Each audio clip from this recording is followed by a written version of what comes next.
Welcome to Opinion Havers, a movie podcast for fat dentists. I'm Cody. And I'm Tyler. Tyler, what did we watch? We watched 3 Billboards. Wait, hold, please. Yeah, Hold. take your time. 3 Billboards outside Ebbing, Missouri. Oh, way to get... A lot of people missed the punctuation on the title. Yeah. Kudos to you. I had to make sure I got everything right. Yeah. When someone tells me there's a fat dentist in the movie, Fat dentist. I'm expecting... Were you disappointed? That we didn't see a fat dentist? No. We saw a fat dentist. We saw the dentist. What'd you call him? If someone's descriptor is fat Mo, fat Albert, fat dentist, he wasn't... He had a beer gut. He was portly. You know, he wasn't... I wouldn't have called him fat. Would you? Yeah. You would have. I call people fat all the time. There's one thing I don't tolerate, Cody, is fat people.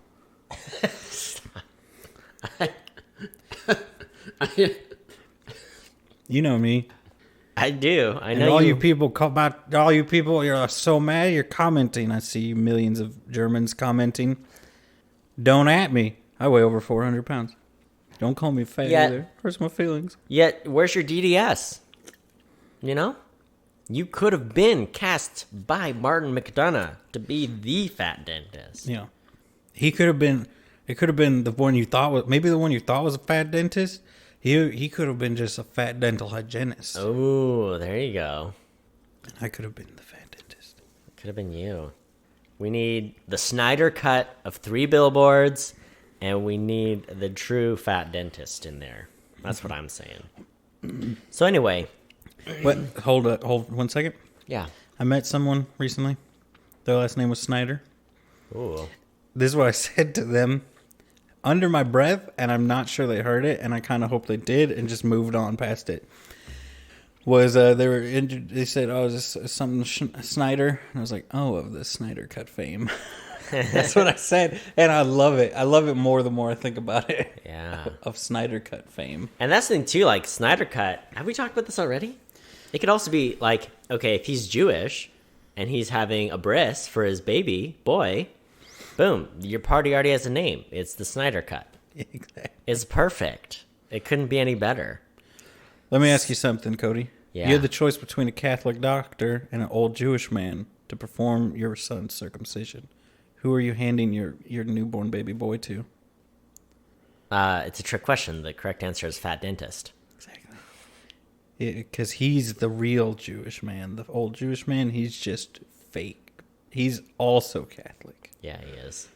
Yeah, he is. So, Tyler, this was your maiden voyage.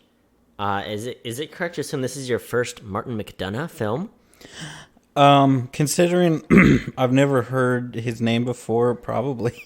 How dare you, sir? He has done not 1, not 2, but 3 films. All right?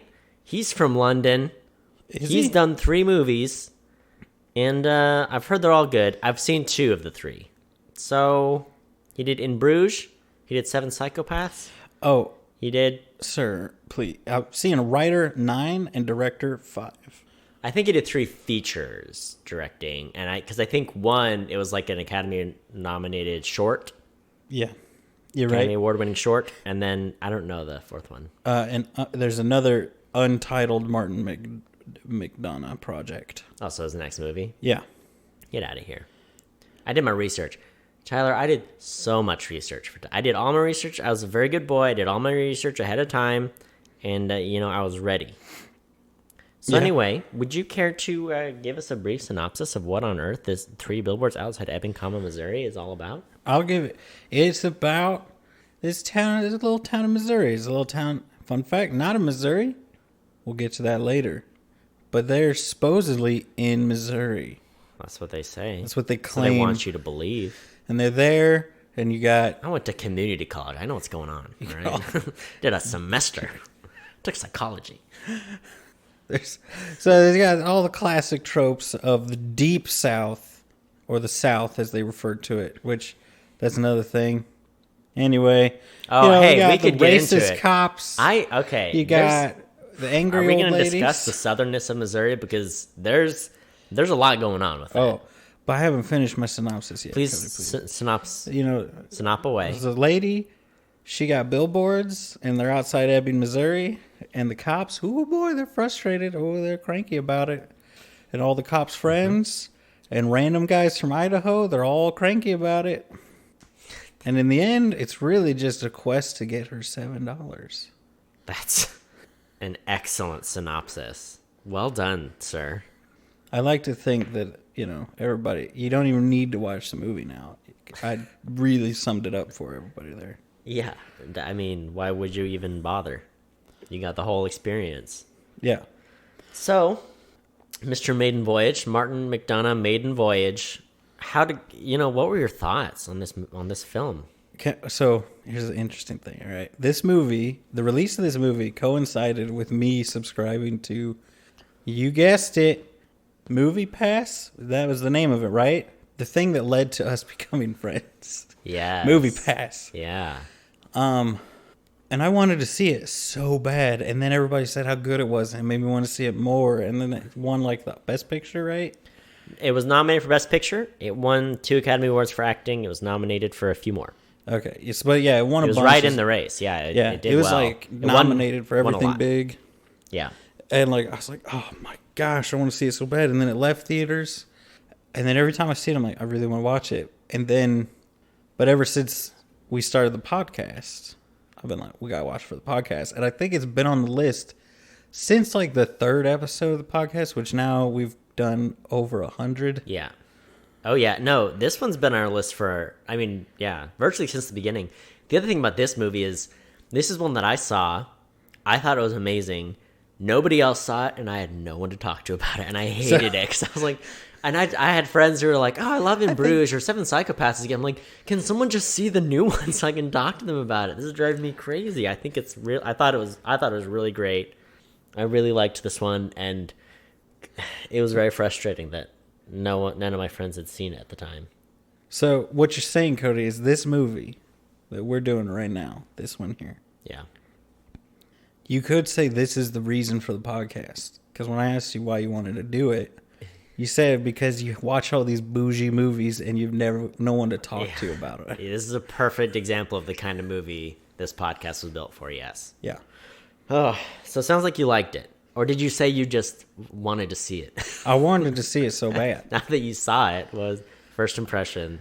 I liked it. I regret waiting so long to watch it, but I'm glad that I watched it. What was the movie we watched recently that you had wanted to watch for so long?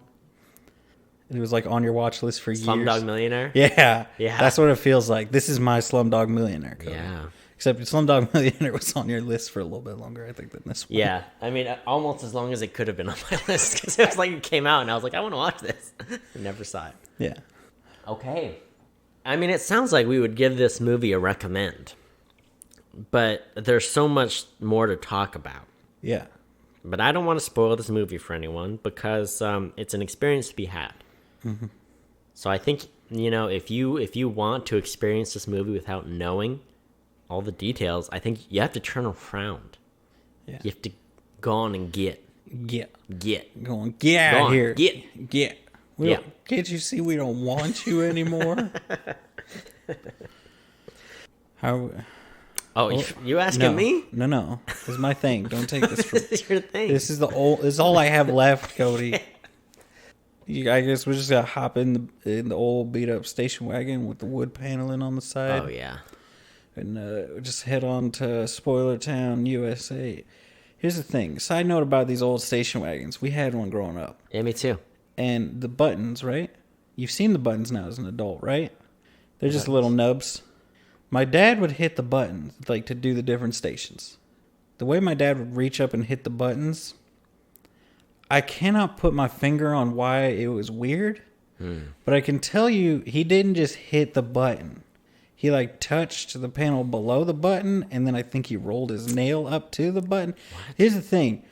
For some reason, as a little kid, I really liked watching him hit the buttons. It's one of those things that has a weird emotion attached to the imagery of your dad hit. It's just to him hitting the buttons to change the station. It's like the equivalent of like ASMR videos today. Exactly. Like, I don't know why, it just is. I want it. I need more of it. So if somebody who has hands that look like exactly like my dad's can just go out and record a video of them hitting those buttons the exact same way. The most specific OnlyFans. Yeah.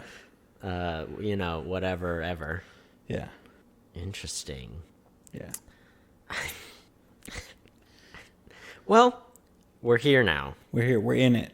We're in it. I think this is an excellent movie. And look, just to start this off, my favorite thing about this movie is how well it balances very dark humor with like this intense, almost over the top drama. Like, it's almost soap opera-y. Mm-hmm. The way it's told. It's like a Shakespearean sort of drama. You think of Shakespeare, it's like, and the cup is poisoned, and I stabbed you, and you didn't know that my dagger was poisoned, but then you got my dagger and stabbed me, and now I'm poisoned, but now my true love is here, but she didn't know that I was her true love, and now we're all dead. End of play. It kind of plays out in that way, at least for me, but it works. It doesn't come off as, this could be a really cheesy Lifetime movie. If you took the same plot and the same plot points, you could make a really cheesy Lifetime movie out of it, like a PG Lifetime movie. Yeah. Something or other. And instead, it's this really great mix of drama and dark humor, and it's so hard to do. I think it's one of the reasons I like this movie so much. Yeah. And I think, too, the characters, I was talking to Bailey about this, but, with one or two exceptions, you actually, by the end of the movie, you kind of like all the characters. Even the ones who were, in the beginning of the movie, kind of the bad guy or didn't seem like there's anything redeeming about them. By the end of the movie, everyone's kind of showed more dimension to themselves, and you're like, you understand everybody more, and I think that's hard to do. I'm trying to remember at the time, I guess I just need to look up the Oscars from this year, but I was really rooting for this movie to win all the Oscars. It ended up winning Golden Globe for Best Picture, didn't win the Oscar for Best Picture, but was nominated for a bunch.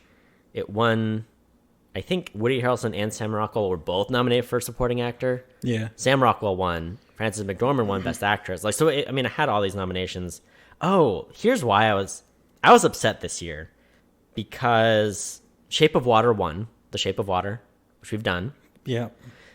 But that same year had 3 Billboards and Get Out. And I was just like, in the era of today, those 2 movies, I think, tackled race in such an interesting, like, race and prejudice and police brutality. Like, they all juggle these really interesting ideas in funny but intense ways. I'm like, those movies, I would have loved either of those 2 to win Best Picture.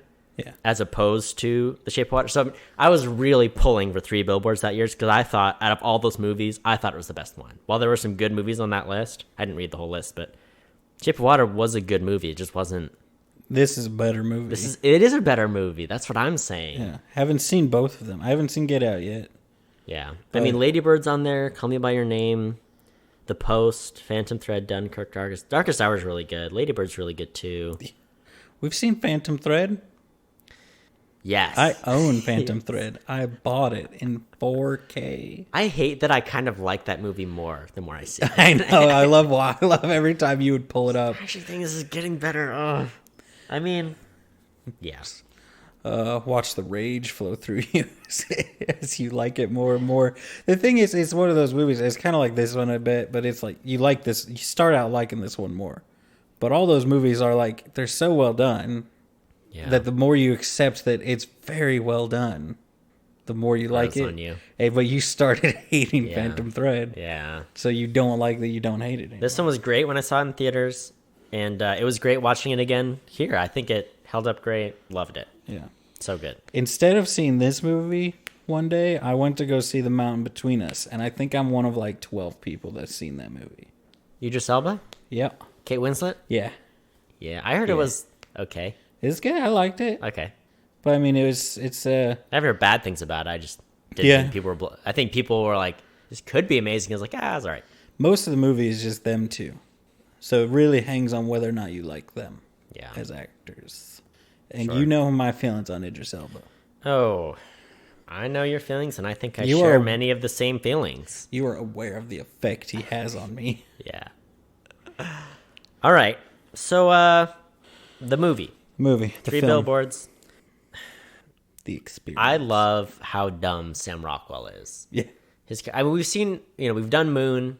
Have we done any other Sam Rockwell ones? What's it called? With the Nazi boys? Oh, was it Jojo Rabbit? Jojo Rabbit. Yeah. I love Sam Rockwell, but this is a great performance from him. I hate Sam Rockwell so much. He's so dumb and so funny, but also he's a terrible person. I think he gets redeemed throughout the movie, but it's just, I don't know, it's great. I think it's a great embodiment of someone who's prejudiced or racist, and it's just like, you're an idiot. You're so dumb. Yeah. I don't know, but I appreciated the humor that he brought of just him being a dumb boy. I hate him so much. I just hate every movie he's in. It's like, gosh, he's the worst. And then by the end, I'm like, I hate that I'm rooting for you to win now. Yeah. When in the beginning of the movie, I wanted you to die in a horrible way. And I'm like, no. Yeah. Oh, Sam. And then, you know what my thought about him too, halfway through the movie, I was like, oh, remember The Water Boy with Adam Sandler? Yeah. It's the exact same power dynamic. Him and his mom, he's like, my mama said he lives with his mom. It's the exact same thing, Yeah. That's what I thought. That's what I realized during this movie. Now, if Adam Sandler what's the character name? Bobby Boucher? If Bobby Boucher was in this movie instead of Jason Dixon, how'd you feel about that? Here's the thing. Adam Sandler's an acclaimed dramatic actor now. But he does not do the I hate you till I love you as well as Sam Rockwell does. Yeah. I mean, I think they've tried that in all of his Netflix movies where he's like a not likable character and they try to make him likable. And all I hear is everybody like, he's still not likable at the end of the movie. His redemption arc is not good. Yeah. But Sam Rockwell. He's good. He's such a bad cop. Like, even to... What were they talking about? Oh, so Frances McDormand's character, her daughter is raped and killed, and they never, have any leads on the case, pursue anything, and so she puts up 3 billboards, kind of on like a side road that just ask, like, raped while dying, still no arrests, how come? Chief Willoughby. So those are the 3 billboards, just trying to bring attention to the case. And anyway, so everyone's upset, right? Because Chief Willoughby's a great guy. Some people know that he's got pancreatic cancer, and so they're like, he's a dying man, and you're going to drag his name through them, blah, blah, blah.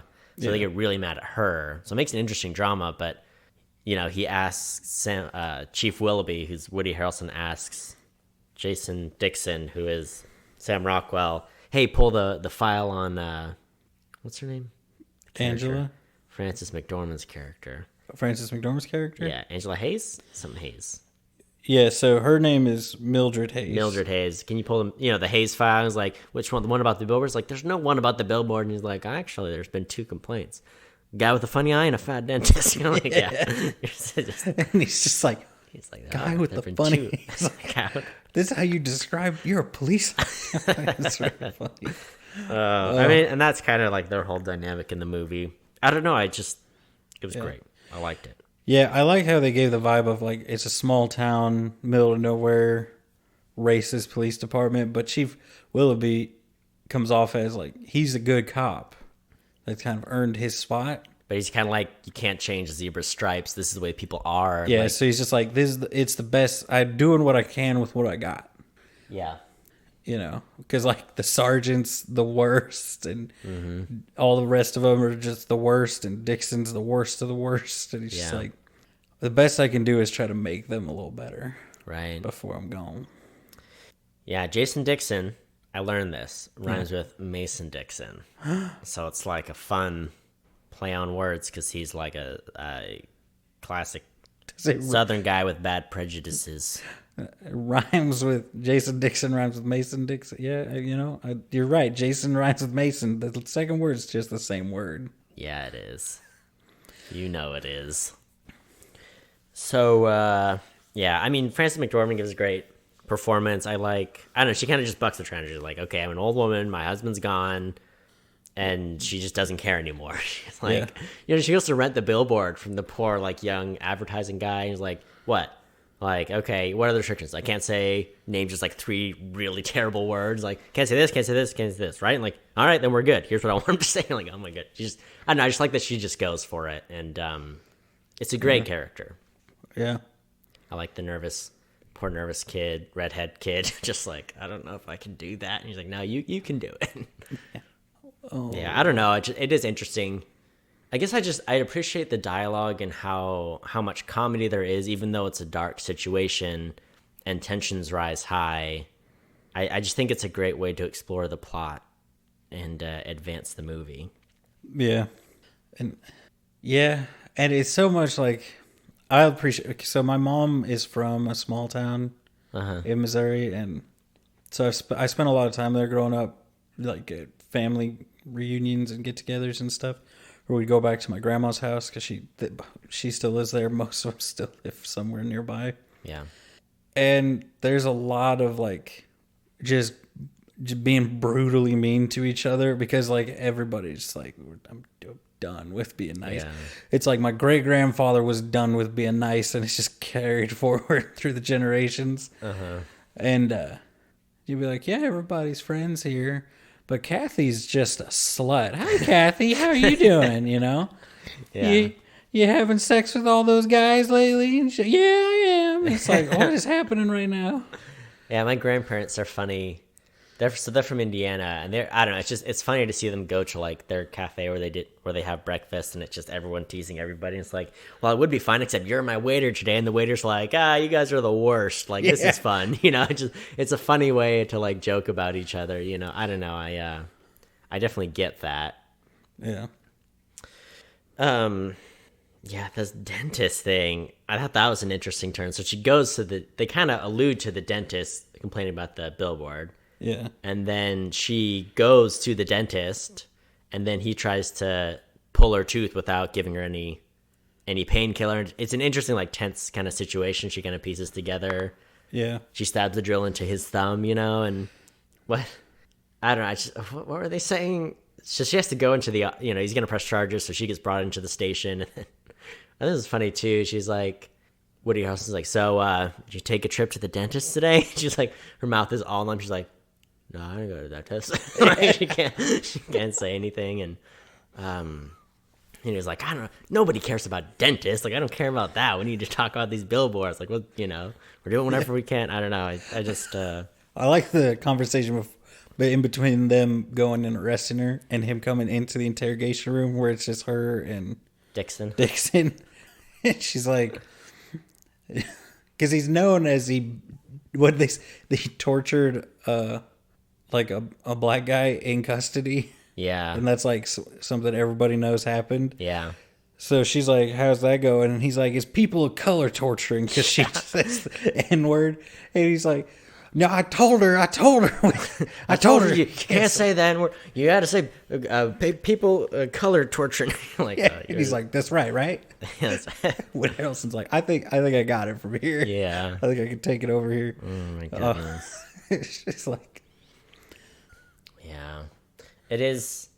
Yeah, so much happens, right? She gets intimidated in her store. The person she runs her store with, she's black, and she gets like arrested on like they drop some weed charges on her. So then, she goes to the store that morning, and there's just a note, it's like, got arrested. Yeah. And I mean, a lot happens in the movie. Yeah, I mean, it's all boils down to like, it's her versus this town that is, she doesn't think the police have done their job. Yeah. Which at the beginning of the movie, you're like, oh, there's probably some kind of, and I remember reading like the thing, like the blurb before the movie, where it really makes it sound like the police covered up this crime and buried the case. And that's the vibe you get at the beginning. And then the more as it goes on, you realize like, oh no, they did everything they can do. Yeah. There's just nothing else. Like, there's nowhere else to look. Yeah. They have Although, to wait. It is weird that like Dixon has the file and he's not doing anything about it. And Dixon's obviously like a bad at being a good police officer. He's But Willoughby talks about how he investigated it. Yeah. So like how they ran the DNA and they asked around, they looked for everybody. It doesn't match anybody. Yeah. And then she's like, well, pull it from everybody in town. He's like, what if he's not in town? Pull it from everybody in the country. What if he's not in the country?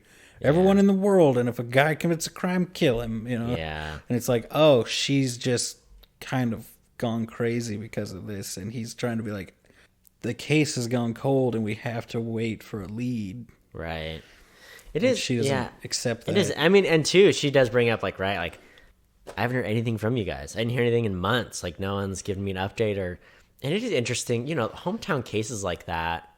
I don't know. They can kind of shake the community, and sometimes the community rallies around. And if it's like if it's a person of privilege who is taken too soon, like it tends to get solved. And if it's someone who's disadvantaged or poor, or from a minority group, oftentimes it kind of just like, well, can't do anything about it, and so no one investigates it. So I wonder, because they're poorer, if it just was like, we're not going to go the extra mile for this, or. I don't know. I do wonder how it would have. I don't know. It is an interesting case. And I mean, even the way the movie ends, I forgot how the movie ended. So even the way it ends, Dixon hears a guy bragging about basically the same crime. Mm-hmm. And so he gets into a bar fight with him, takes the DNA, tests the DNA, and there's no match. It's like, this isn't the guy, which is interesting. I forgot. That's where it goes. I don't know why I thought maybe that was the right guy. So yeah, it's interesting. There's no real answer. We don't know who did it. He's got an alibi.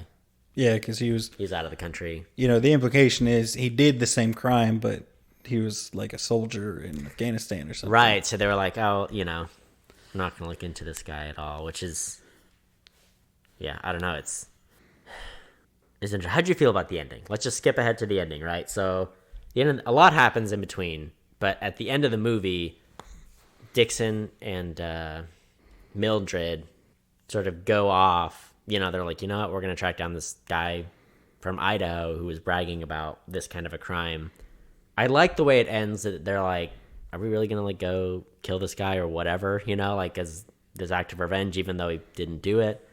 They're like, I haven't decided. And he's like, well, you can decide along the way. Which I thought it was a cool way to end the movie. I don't know. I mean, how did you feel about it?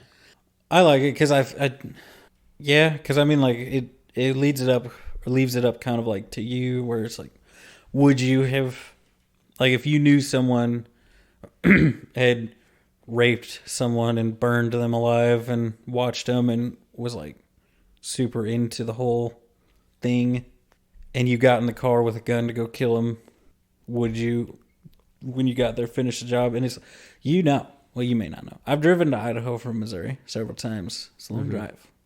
A lot of time to think. A lot of time to ponder. Yeah. So, like, for me, I don't think they killed the guy. But I know I feel like I remember seeing a lot of people posting up this question, like, do you think they killed him or not? Which I didn't understand at the time. But I remember it being a big thing of, like, some people were like, yeah. Definitely. Screw that guy. Right. And a lot of people were like, nah. It is. The other thing, too, about like that guy not being a DNA match, those can come back. I mean, maybe the DNA was messed up because it came from Nixon's dirty fingernails.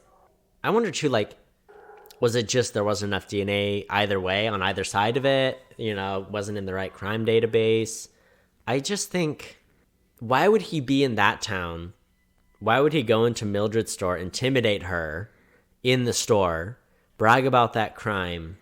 Why would he do all of that? It seems like a maniac thing to do, unless you had done that murder and were kind of reveling in getting away with it, Yeah. It's a weird thing that his Idaho plates, apparently lives in Idaho, has been to that town multiple times.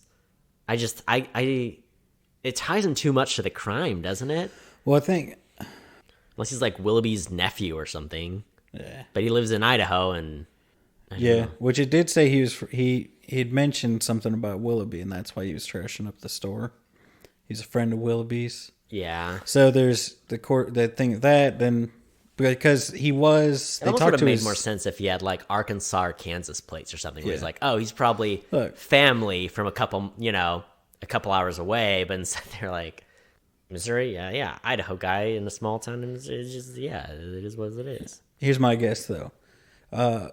They thought Missouri was Minnesota, and that's why.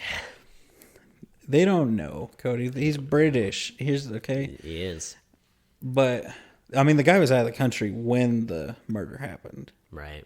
So, the only thing I could think of was like maybe... Or someone covered from and said he was out of country. Yeah. I don't know.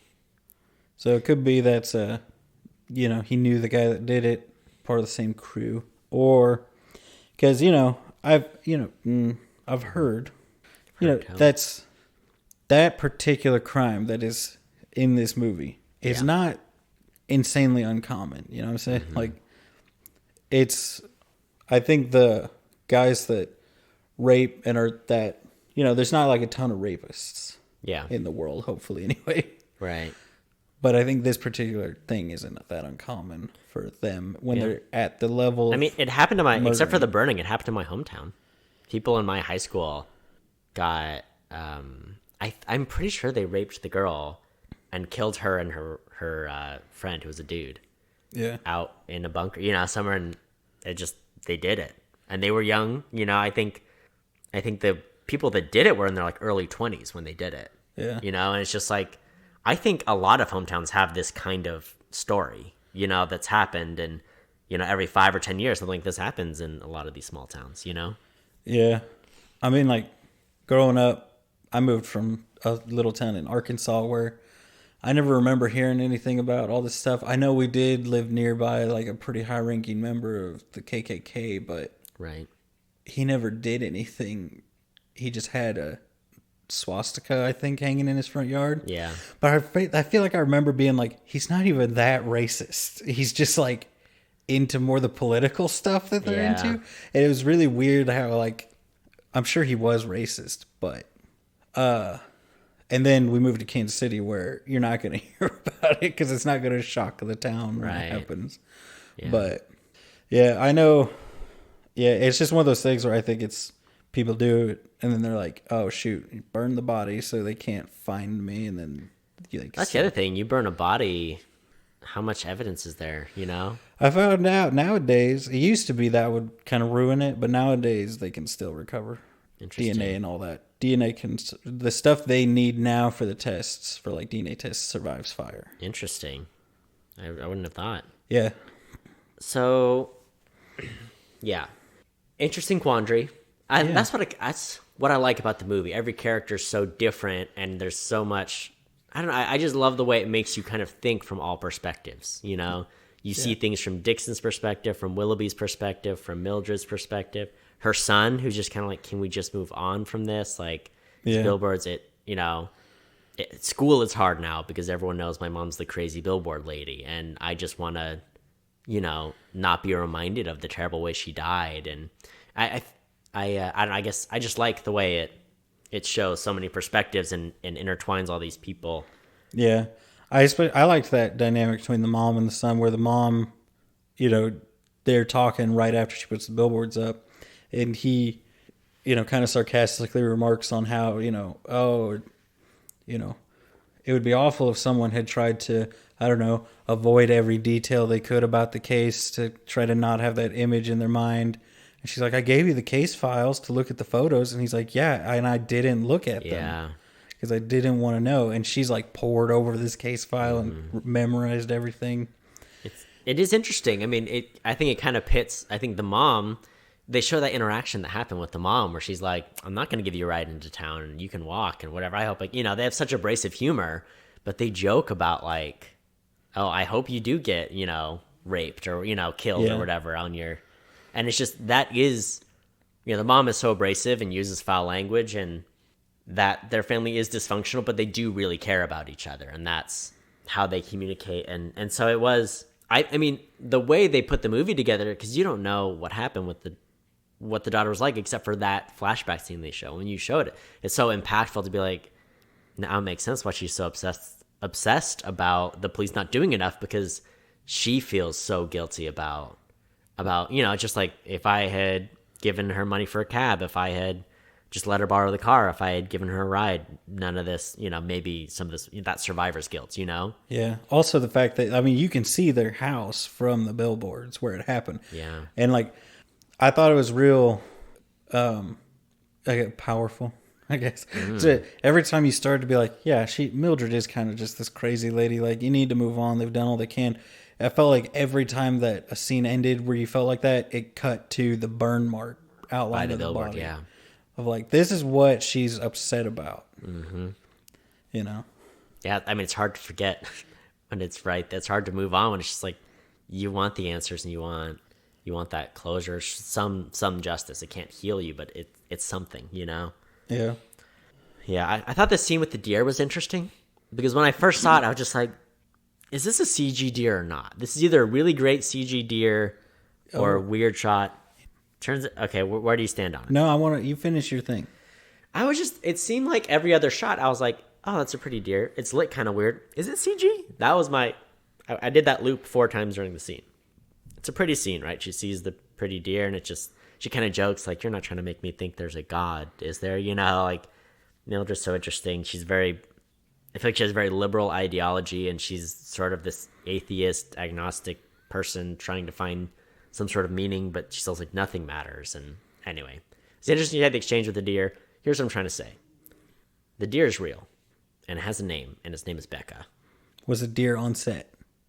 According to this, it was shot with Becca the deer. A real deer named Becca. She's a deer actress. She's a white-tailed something or other from Carolina. But was the deer there? Yeah, see, that would make sense if they were shot separately, but I don't know. Okay, hold on. I'll tell you what I think. I think the deer was green screen filmed somewhere else. Or like filmed somewhere else and put there. And I did not think it looked like. So that's why I was like, interesting. When you were like, it looks so good. I was like, it looks like a real animal. That's my thing. Something looked off about the scene. Yeah. There's an article from January 2018, I mean. Is the deer in 3 Billboards real or CG? Let me see.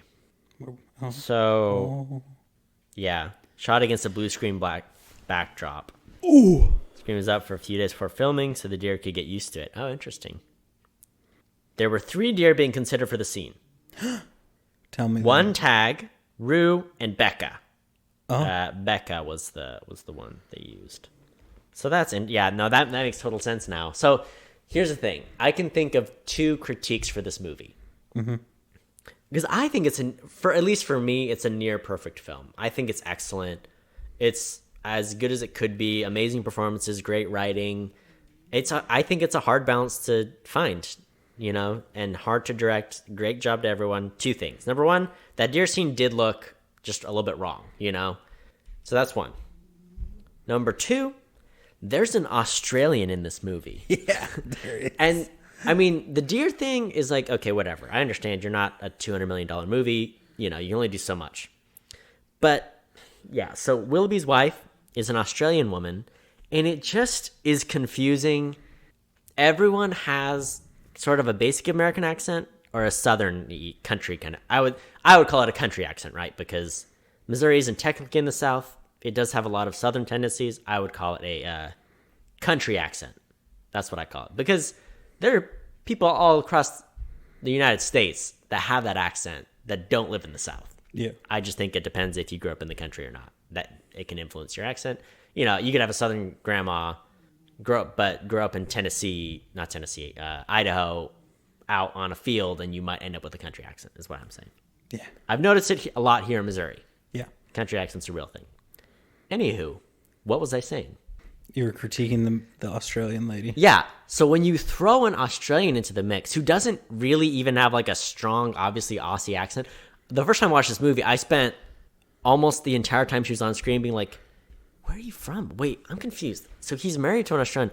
It's kind of like we talked about the Schwarzenegger thing, which you explained. Well, I mean, there are people that emigrate to the United States and just like, yeah, no, I live here now. And that's totally fine. It's just so distracting because the way she speaks, she doesn't have a strong accent, but then she's hard to understand sometimes, pitted against the contrast of her accent. It's a shame because I think she looked the part well enough and her performance wasn't bad. I don't know. It threw me off. Yeah. I wish she was just another American actress. I wish they had it distracted me so much. Yeah. Here's my problem with it. Tell me. The first, I think, 2 dialogue bits she had. Okay. An Australian accent. It is possible to have someone speak in a tone and say certain words, and it sounds like a deep South accent. Yeah. So it sounded to me, and I'm like, is she from like the deep South? And so you wonder, is she trying Was she Does trying? she have a Southern accent? Is she trying to do a Southern accent but isn't? Because I think maybe the first time I saw it, I was like, is she British trying to do a Southern accent? And then, yeah, you realize she's an nailed Australian. what an Australian accent is, Yeah. I think, as British trying to do a Southern accent. But, yeah, Australian accent's so interesting because I feel like it's so easy for Australians to do American accents, and there's so much crossover in that they'll say like a certain word or something. You'll be like, wait, that sounds wrong because that's like Australian American, like hard, deep South American accent, and then back to Australian, and it's like, but that's just how they pronounce It's that just word. a shame for a movie so well cast and well acted. It was the one weak link in the whole thing. Which I like her. I've seen her in other stuff. She's good. I like how. I thought she looked the part really well, and her emotions performance, that part wasn't bad. It was just the accent. It was just the accent for me. Diction, accent. Yeah. For me, once I accepted that she was Australian, Got easier. I was like, okay, this is fine. Yeah, but it confuses you. Yeah. It's disorienting. It's like she had to. It was because there's so much where she spoke so little or spoke so softly or kind of like muttered what she was saying. Where I was just like, where are you from? Because anyone who speaks softly and slowly, you might lose their accent. And so it's just, she had lines and you're just like, what is... Yeah. But it's a shame because I love Woody Harrelson. And I think they have a cute relationship, you know? Yeah. And their family's so cute. And so it really made you sympathize with Willoughby. And that turn is interesting. So Willoughby, you know, he's trying to deal with Mildred Hayes. He has cancer. And he has this really beautiful family. So it's interesting, right? He takes, you know, the girls ditch school for a day. They go to the river.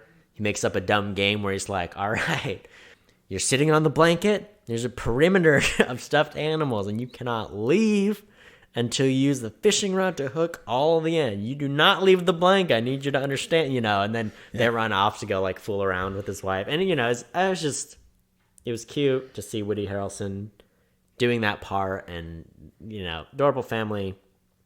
So I didn't see it coming that Willoughby then leaves behind some notes and he kills himself. Yeah. And it was so I really liked, I didn't see it coming.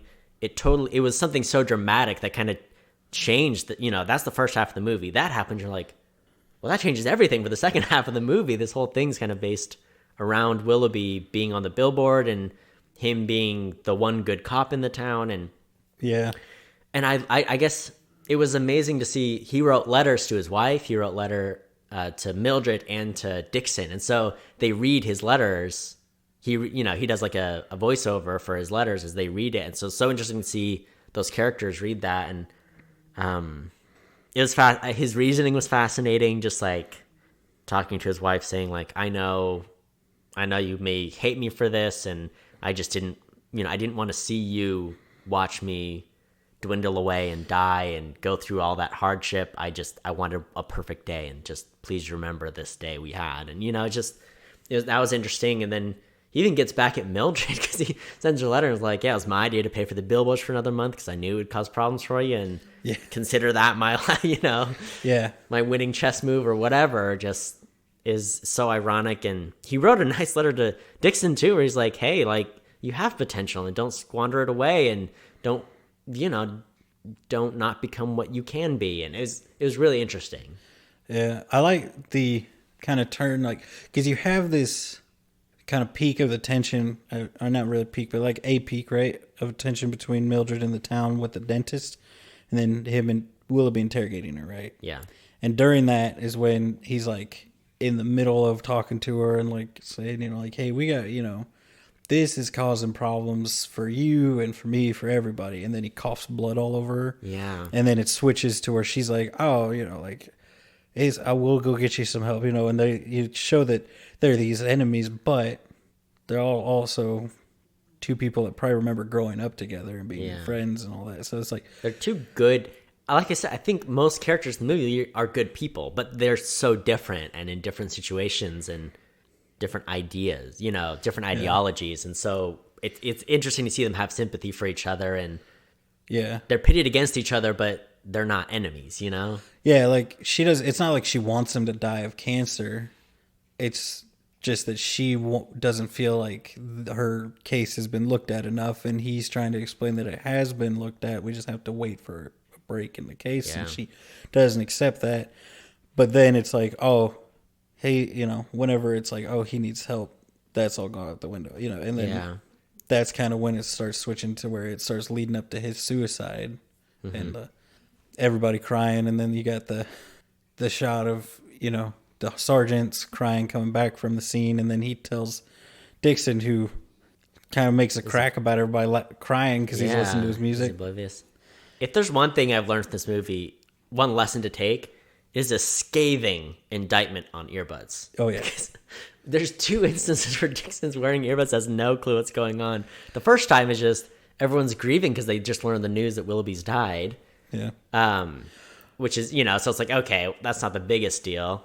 But then the second time, he goes to pick up... What is he going to pick up? His letter from Willoughby, leave behind his station keys because he gets fired. And while he has his earbuds in, the police station gets lit on fire, and he has no clue that there's a fire going on. I mean, earbuds are dangerous, is what I've learned from this movie. Yeah. So, what do you think? So, those 2 scenes, I think it's interesting, the similarities between them, right? Because there's the first one, he's wearing the earbuds, doesn't know what's going on. They tell him Willoughby has killed himself. He apparently faints and then is comforted by the sergeant. Mm-hmm. And then once he gathers himself together, right, goes over across the street to that advertising agency. Yeah. And, gets out his nightstick and breaks through the glass door, doesn't just bust right through it, and then goes in and just beats the crap out of Red. Mm-hmm. And ends up throwing him out the window and punches his assistant in the face when she tries to stop him, and then goes back out and kicks him and beats him more in the street. And then he passes by this black guy standing by the door of the police station, goes in, and then you see the guy looking over, and he's you could see his U.S. Marshal badge on his belt. Mm-hmm. And I was like, what? Great shot, great reveal too, because you see him walk in looking puzzled at him, and it's perfect framing because you just see his hand go on his hip, and then it reveals he has a badge on his belt. And yeah, which I think even in that moment, it's kind of a look at, just how the country treats police and stuff, where, if someone else had walked across there, the issue of how police are treated when they do something bad is a whole separate thing, but that's how it goes a lot, even when it is someone who's good and cares about doing the right thing in charge of that person, where he just got fired. Yeah. For viciously assaulting a guy in the street. Right. And that's what he just lost his job. Whereas, if you were just an average Joe, if you didn't have a badge, and it's okay, well, now you're getting charges pressed and you're going to jail. You know, you can't beat someone and throw them out a window and not go to jail. You know? Yeah. Because it's you can't do that. But and then just their attitude towards him, even after he revealed that he'd been sent down to take over from Chief Willoughby. Mm-hmm. And which I found out, I'm guessing that might not make sense to some, but I don't know how it works out in other places. But I know even we live in Kansas City, right, where the city government isn't over the police of Kansas City. It's the state government. It's the state appoints the police chief and all that. And they're the ones that give them their budget and oversee all their stuff. So that makes sense. They would send someone down. Mm-hmm. And the fact that he's black, no one wants to listen to him at first. And then it's okay, well, as soon as he fires Dixon too, everyone just falls into line. It's really interesting. Just total dynamic shifts, but they're all just Dixon. And it was funny too, because, he confronts Dixon at his desk, and he's like, hey, I'm taking over for Willoughby. He's just what, you throwing people out of windows? He's like, what are they joking around? He's like, how about this? Give me your badge and your gun. Gives it to him. Leave. It's just can't find his badge. Can't find his badge. In the super intense scene, it's just really funny that he's such a screw up that he's and he leans in. He's like, I can't find my. I don't know where it is. It's you can't make me laugh. right after you just beat a guy in the street. Yeah, it is crazy. And even too, like he walks up to, is it the sergeant guy? You know, the guy who's always at the podium, you know, at the front. He's just like, I don't know if I just got laid off or like fired. He's like, I think you got fired. Like, you better get out of here. Like, it's like you should probably leave. But so anyway, like the comparison to that to him having his earbuds in, reading the letter, where Willoughby's like, I kept you around and kind of took a lot of this garbage from you because I see that you have potential, that you want to be a good person. You're just so wrapped up in hate for all these people that you got to let that go if you want to ever be a detective. But he's like, I know you can do it. Right. And even then, like the last act of the movie, he does kind of become a good detective, right? He puts, even though he's not an officer anymore, he notices the guy talking about the crime in the bar, and he goes out, gets the license plate number, sits back down, starts the fight, gets the DNA. Yeah, he like scratches his face to get get his skin under his nails, which that's what they do. So, as you may know, I have watched all of the main series of CSI. Oh my gosh. Oh yes, Cody. There's 16. There's 15 seasons and then 2 episodes that are a 16th season. But it's just 2 episodes. Okay. So I've watched all but those last 2. Oh my goodness. So I know, Cody, they scrape under the nails for the DNA. Yeah. Well, here's the other thing they do. And this, the first time I saw the movie, this is what I thought would happen. He was going to steal a beer bottle from him and just get it that way. Yeah. This has happened. There have been like a couple cases I've heard about where they're like, I suspect this dude has done these like 3 murders. And so the FBI just tails him. Like they've tailed people to like a hockey game. And it's like they followed him around. He threw away a beer bottle or even like nachos and stuff, like a used napkin from his nachos. He visits the trash can. FBI swoops in, grabs that napkin, and they're like, all right, got the DNA. Let's test it. And then he's guilty. And then they find out he's guilty and they take him. But it's just, it's interesting. Yeah, so I thought he would take like a beer bottle or something, but. Yeah. I liked that because that's one of those things that's like, there's so much of this that's like real, you know? Like he would know, hey, beer bottle might get smashed, but I know if I scratch, because that's what he's seen that happen a million times, I'm sure. Where, you know, someone gets raped or gets in a fight and they scrape under their nails to get the DNA sample.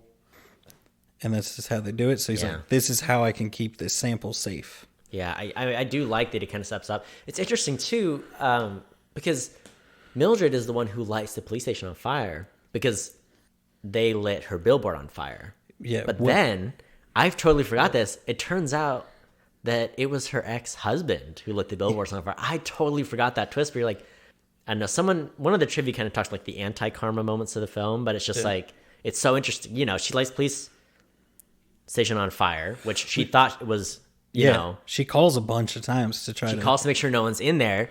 He doesn't hear because of his earbuds, but then Dixon still saves her file, her daughter's file. Which that's the moments I was, you know, comparing. Is like the moment of going over beaten red versus tucking the file under his shirt and diving through the fire to save that evidence in that file in case they ever did get the break in the case, you know. Yeah, I mean, that was, I really appreciated that. Just, I mean, the development of those characters was really cool. I think it was interesting. Peter Dinklage is in this movie. Yeah. I forget his name.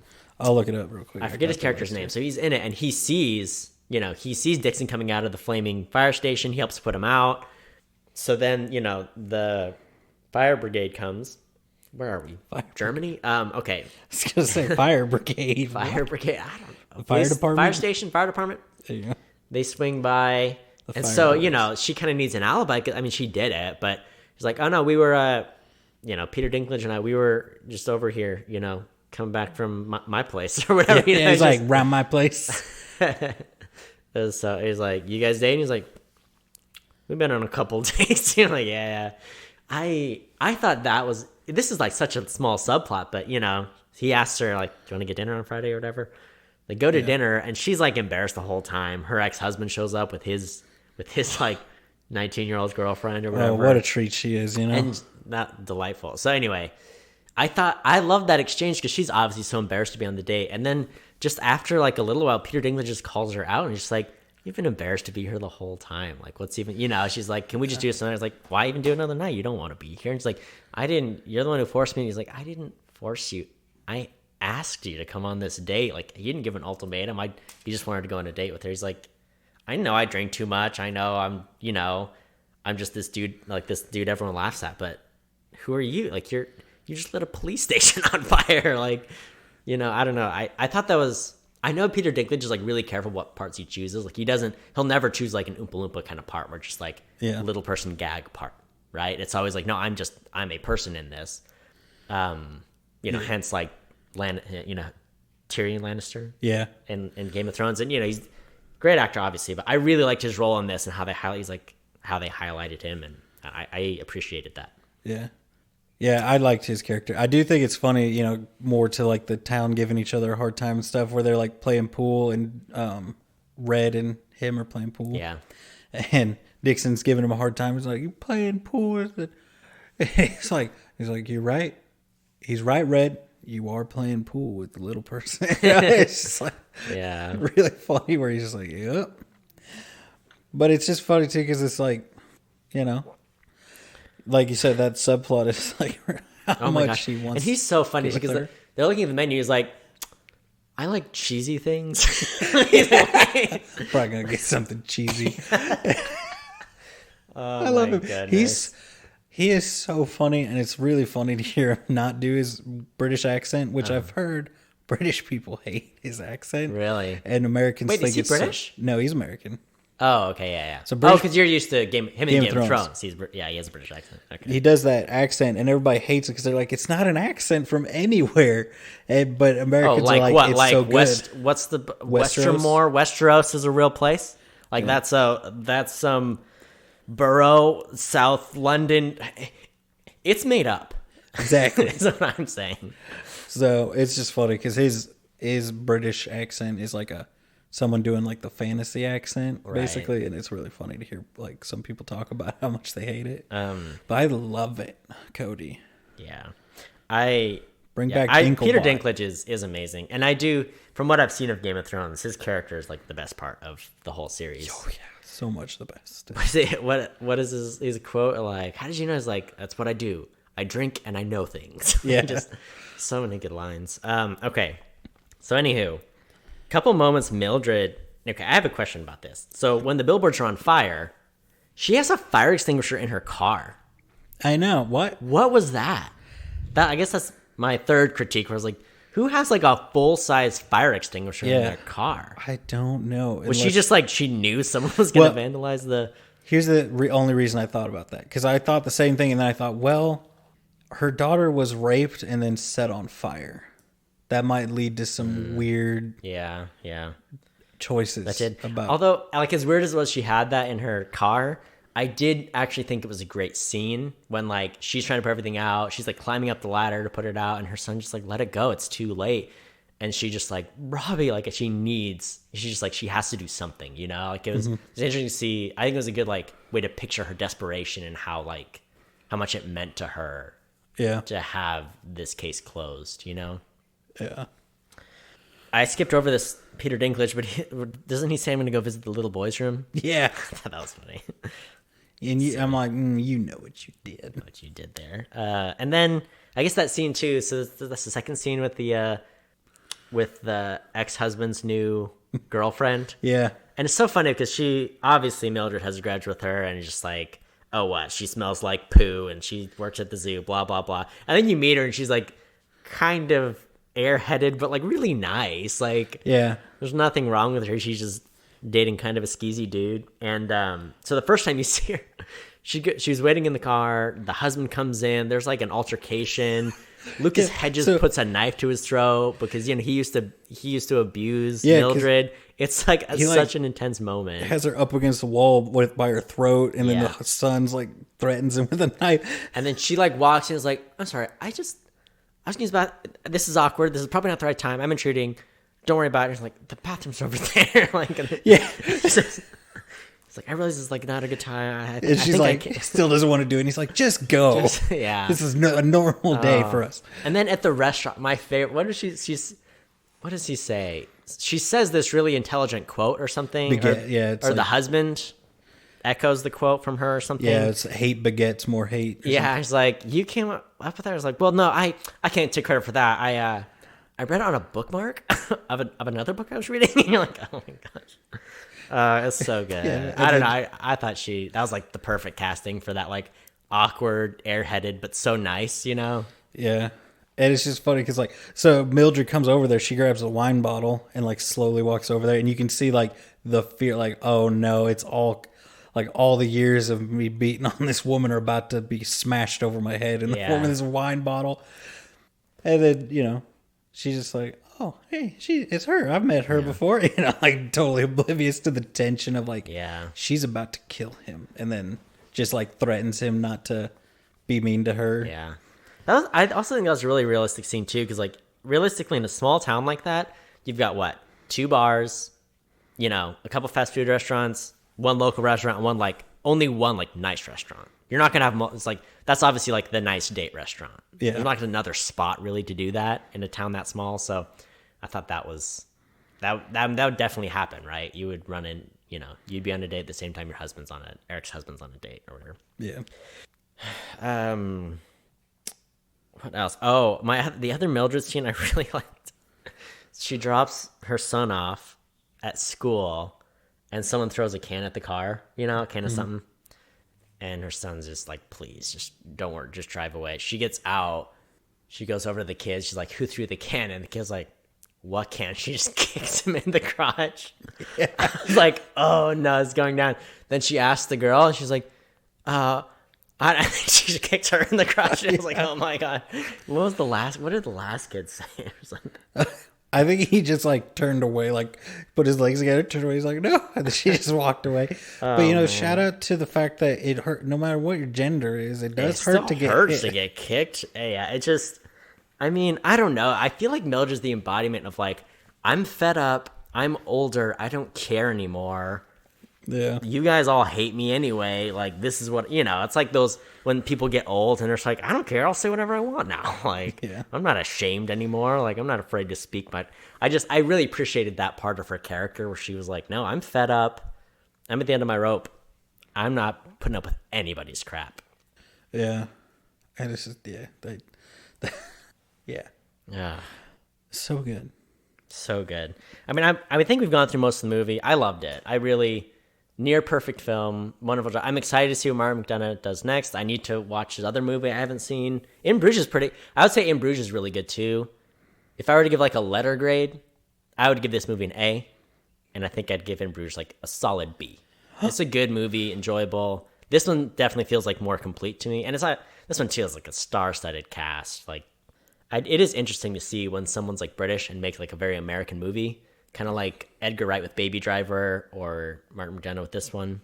I'm always interested to see how they portray things. I wonder how much this movie has to do with like, I don't know if you run into this as much, but so many people from even elsewhere inside the U.S. will be like, yeah, Missouri's so racist. And it's like, most places in Missouri are not very racist anymore. Like, you come to Kansas City and they're like, oh, it's the most racist place in the world. And it's like, I mean, I think you're thinking of St. Louis, which, yes, that is true. Yeah, it's interesting. It's hard too because I think most urban cities, I don't know. Kansas City is an interesting place because it's on the very edge of like the history of slavery. You know, it's like the frontier of the slave states is Kansas City, basically, because you go over to Kansas and that's a free state, or what, you know, was it back in that time? And so it's an interesting history. But I think any big city, you kind of see that aspect of like, oh, you see poorer black neighborhoods, and Kansas City has a bad history of like redlining, where it's like, okay, here's the black parts of town, here's the white parts of town, here's the affluent part, the poor parts, and But I mean, I don't think. Is it worse than any other big city? LA is terrible. New York is not great either. You know, I think most big cities have that aspect to them. You know, I don't think Kansas City's an exception or worse. Well, I think better, it also, you know? it feeds off the fact that St. Louis, which is the other big city in Missouri, is one of the worst. Yeah, I mean, that's where before George Floyd, there was... Ferguson, yeah. I mean, Ferguson is there in St. Louis, and that was... Yeah, I mean, it's a lot of tension there with the police and the black community, but Yeah. It is interesting. I like the way this movie tackles some of those issues. Some of other, I don't know. I just think it wraps a lot of philosophy and timely issues into just a good drama that has humor. It's hard to do, and kudos to Martin McDonagh for pulling it off so well. Yeah. Here's what I want to do, Cody. Tell me. You, as a boy, you have an outside perspective. You say as a boy? As a boy. As a little boy? You have an outside perspective as someone from not Missouri. That's true. Or Arkansas. That's true. Which is where I'm from. Or Texas. Which is the other place you're from. Yes. Exactly. Or any of the other places I've said I'm from. So I know it's a big thing where lots of people in Missouri, especially southern Missouri and kind of in the middle of Missouri, will view it as the South or not the South. And they're very one way or the other. And a lot of people from like Kentucky, which is the most BS state in the entire country to do this. They're like, you're not from the South. You ain't know nothing about the South. Really? Kentucky? You understand you're across from us, right? There are parts of Missouri that are more south than Kentucky. Here's the other issue. I've lived in Kentucky and I've lived in Missouri. I've lived in both of those, like, I would call them almost transition states, you know? Yeah. So what's your question as a little boy on the outside? I didn't say a little boy. I just thought the little boys room thing from earlier. So So where does Missouri sit in north-south? North-south. I mean, it's one of those. I even saw a video on this a few weeks ago because it was like two southern like people who do like food videos. They like got together and they're like they drew their maps of the South, and the guy included Missouri and the girl didn't. And he had an interesting. I forget what his like reasoning for it was, but he's just like, look, if you look at the cuisine, you know, the barbecue in the country, you know, it's just Missouri food is very southern if you think about it that way, like as far as like food wise. I mean, I consider it part of the Midwest. I wouldn't say Missouri is part of the South. I do think it has those country and southern tendencies, and it was a slave state, so that also kind of ties it. I wouldn't consider it part of the South, but it does have parts of that southern charm. Parts of the cuisine are definitely like instilled in it. But would you consider Kentucky part of the South? Yes, I would. Would you consider Virginia part of the South? Yes, I would. Okay, here's the other thing about Kentucky. And I did live in Bowling Green, Kentucky, so I think Eastern Kentucky versus Western Kentucky is a different thing. At least Western Kentucky, they view Eastern Kentucky as like, same with Tennessee too. You got West Nashville, East Nashville. East Nashville's like banjos and whatever. At least that's how like Middle Tennessee views it, because that's Nashville, right? And they're still anyway. It's Eastern Kentucky is more southern than Western Kentucky. Middle Tennessee is very southern, but not as like southern as Eastern, because that's Knoxville versus Nashville, right? Those are two different things. Okay, what am I trying to say here? Here's what I'm trying to say. So I was talking. This guy's a professor. He's a college professor at WKU. So he was like, here's how I put it. I call it the Mid-South because it's not quite Midwestern, at least Western Kentucky. You know, it's not quite Midwestern, but it's not the most southern state either. I still count it as part of the South, personally. I mean, same kind of thing. Like, Bowling Green has this interesting take on barbecue. Like, has their own kind of signature barbecue dish. It's southern. Kentucky's South, Missouri's Midwest, but they're bleeding the line. They've got southern tendencies. That's where I'm at. That's where I stand. I'll die on this field. Okay. Because this is my question. What makes a state South or not South? I mean, easiest way to do it, Mason-Dixon line. There you go. Where they fight in the Civil War, you know? I see. That's the stuff that I've heard a lot about that one.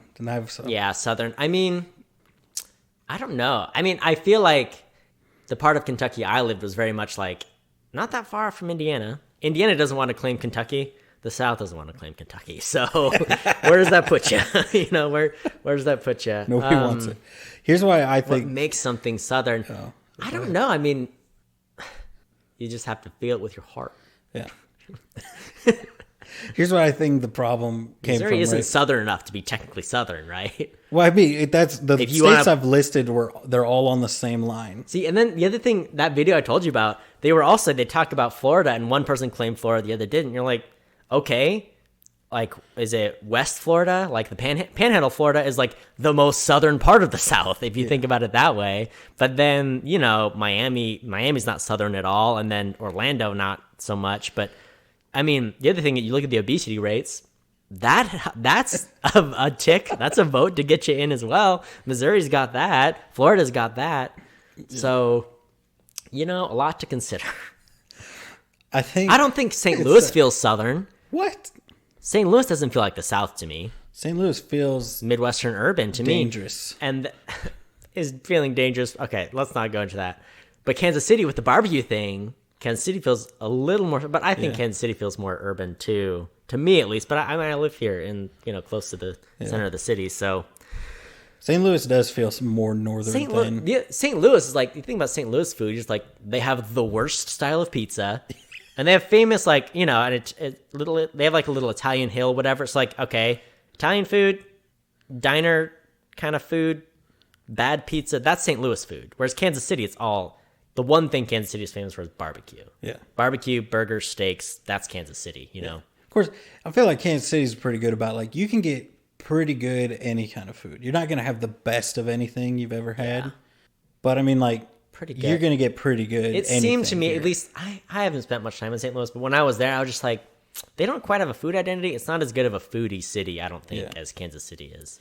Yeah, I think that's Kansas City has like the Vietnamese population. That's like has a small Ethiopian population as well. So has a decent Latin American population too. So I mean, I've been to Honduran restaurant here. Yeah. In Kansas City, Kansas, like just across the way. So yeah.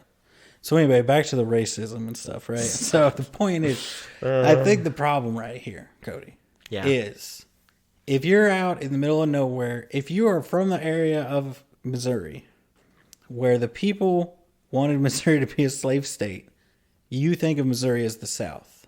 Okay, now you're getting there. But the country erupted into civil war back in the day. You know, I remember that. You remember. We were all there. Missouri had its own little civil war. It was brutal. It was a lot of killing. But nobody cares about it because, like, all the armies and stuff. This over here in, like, Virginia, that was, like, armies and generals and presidents. And over battles. In Missouri and Kansas, it was just people killing each other. Just like you, me, and the Ferguson brothers.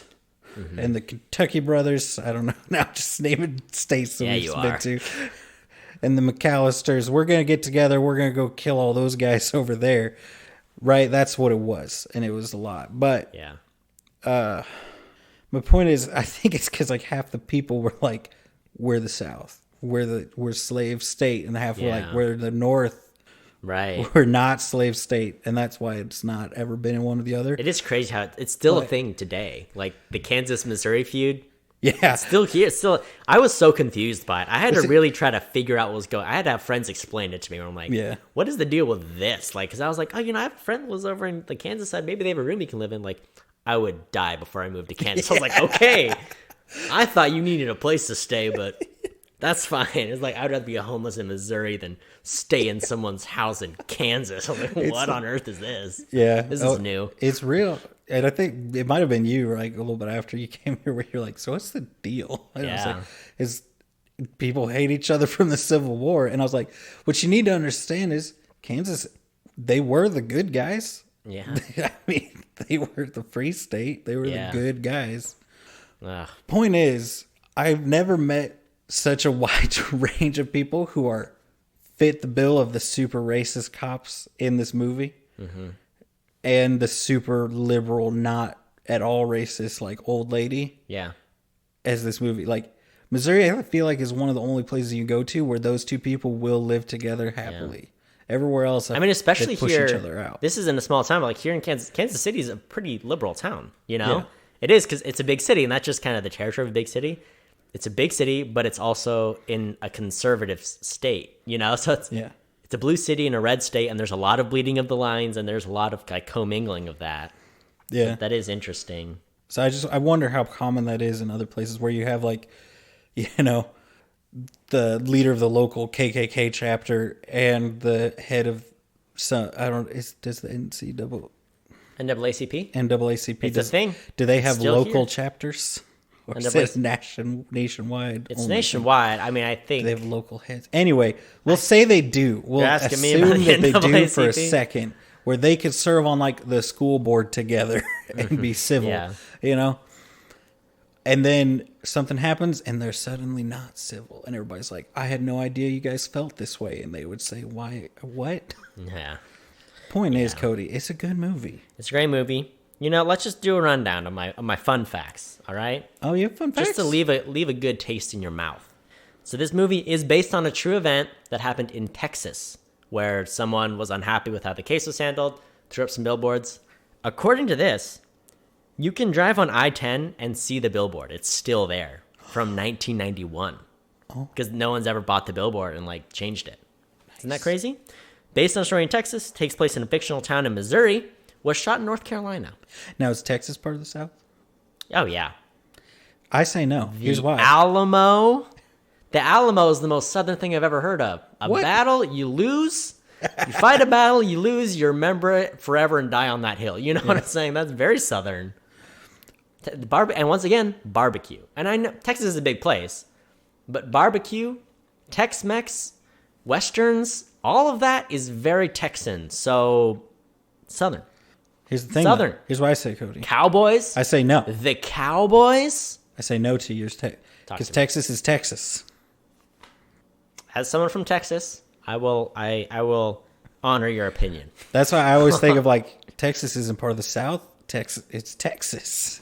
Texas barbecue's part They were of the their South. own Is that country fair for to say? several years. Yeah. Okay. 2 Oscar wins. Frances McDormand and Sam Rockwell. Yeah. Also nominated for Woody Harrelson, Best Picture, Best Music, Best Screenplay, and Best Editing.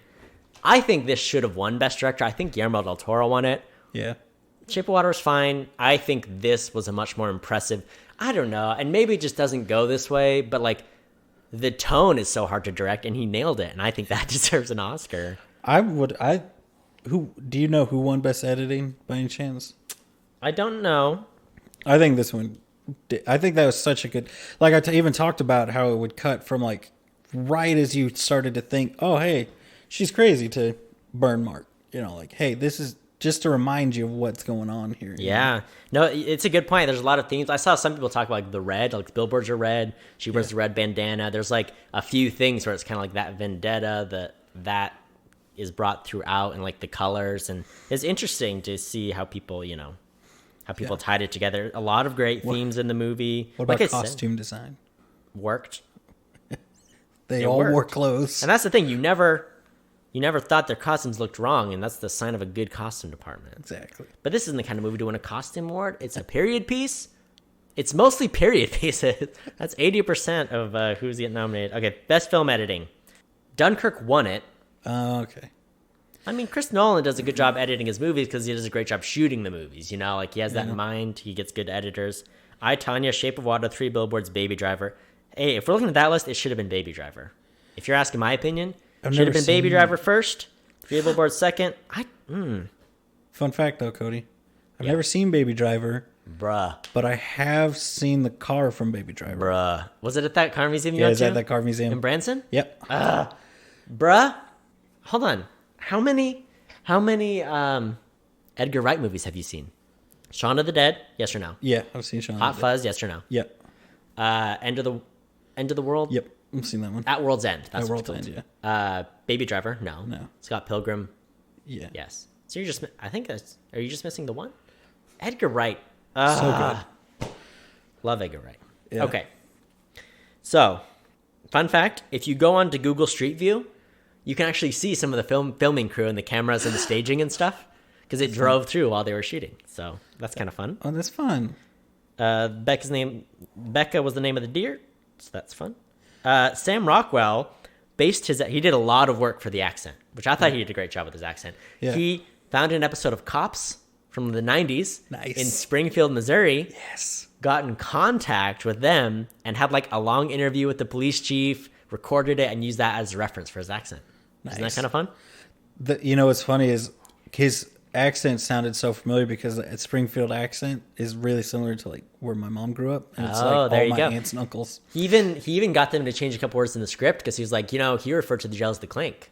And Yeah. so so like they worked that into the screenplay and everything, which I thought was kind of cool. They had a few nods. Martin McDonagh apparently, and I think Sam Rockwell, or is it Woody? I forget. One of the two. Big fans of the movie The Deer Hunter with Christopher Walken. Yeah. Anyway, that's why she wears the red bandana. It's a callback, and there's a couple others to that movie. I think we got to watch it sometime because I keep hearing about the movie. It's supposed to be very good. Oh, yeah, I've never heard of it before. Fun fact: this is the first time I've read all the trivia facts on IMDb for a movie. I've never made it to the bottom of the list until this movie. How many trivia facts were there? Not as many as most of the movie. It wasn't that long of a list, but I did make it to the end. So, one more fun fact: 90% tomato meter, 87% audience score. It's one of the highest movies we've done lately. I think it's a great one. You said 87%. 87% audience. When I pulled it up, it says 88%. It says Well, 88. someone has put in a review in the last 2 hours. But that's for critics, though. Oh, on critics? Yeah. Did you click into the website? No. Sometimes it aggregates them. It's really. I've clicked the score 5 times now, and it's just taken me to wildly unrelated articles at this point. So I've given up. Go. IMDb, you're dead to me. There you go. It's in the top 200 IMDb movies. It's a good movie. 151. Great movie. Check it out. Underrated, underappreciated at the Oscars, I think. I think it was definitely best 2 or 3 movies from that year. Yeah. So check her out. Thanks for listening. You can follow us at Opinion Havers. You can review whatever at Opinion Havers on Twitter and Facebook. Who knows? Where will we go next? Perhaps Instagram. Perhaps Snapchat. Perhaps OnlyFans. You never know. We're making OnlyFans. Yell at us. Ask us for movies you'd like to see us review. Yeah. Thanks for listening. Until next time, watch movies. And have opinions. Cody, growing up, how many times did you hear the South will rise again? I'll tell you how many times I saw it when I was living in the South.